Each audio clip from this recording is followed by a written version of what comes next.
kusoo dhawaada Qool Media Tv waxaynu faahfaahin dheeri ah ka bixin doonaa Karoona Feyrus laga helay ra'iisul wasaaraha dalka Britain. Ra'iisul wasaaraha Britain Boris Johnson ayaa laga helay xanuunka dunida kusii faafaya ee faafaha daran Karoona Feyruska loo yaqaano kadib markii baaritaan lagu sameeyay. Xafiiska ra'iisul wasaaraha UK ayaa shaaciyay warkan. Master Johnson ayaa qaba calaamado sahlan oo kamid ah kuwa uu leeyahay cudurka Karoona Feyruska, waxa uuna si shakhsi ahaan isugu karantiilay gudaha xafiiskiisa. Waxaa laga baaray Karoona Feyrus kadib markii uu si gaar ah ula taliyay madaxa waaxda caafimaadka Chris ayaa lagu yiri bayaan ka soo baxay xafiiska ra'iisul wasaaraha. Boris Johnson weli wuxuu sii hayn doonaa xilka iyo maamulka dowladda xilli lala tacaalayo xasaradaha ka dhashay cudurkan Karoona Feyruska sida lagu sheegay bayaanka.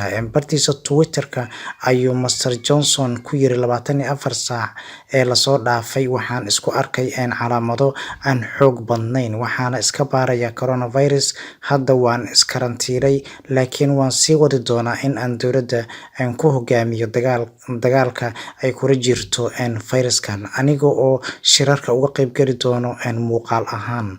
Annagoo wada jirno waan ka adkaan doonaa arrintan, ayuu yiri Master Johnson. Markii ugu dambeysay ee Master Johnson la arkay waxay ahayd habeennimadii Khamiista xilli uu ka qayb qaadanayay munaasabad loogu mahadcelinayay shaqaalaha waaxda qaran ee caafimaadka ee dalka UK. Horaantii isbuucan, afhayeenka ra'iisul wasaaraha ayaa xaqiijiyay in wasiirka arrimaha dibadda Dominic Raab uu la wareegi doono howlaha ra'iisul wasaaraha haddii uu Master Johnson xanuunsado. Waa sida horey loo sii saadaaliyay.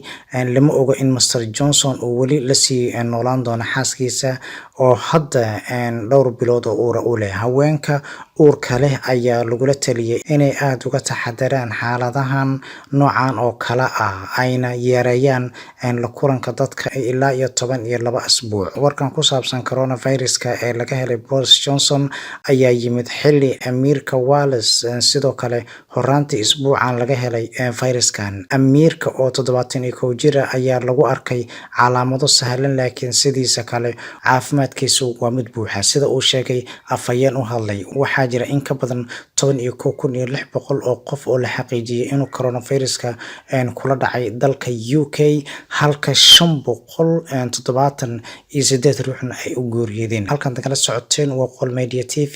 Si aad u heshaan warar xaqiiqo ah, fadlan subscribe channelka, gambareelkana furo, lana sii wadaag asxaabtaada. Mahadsanid.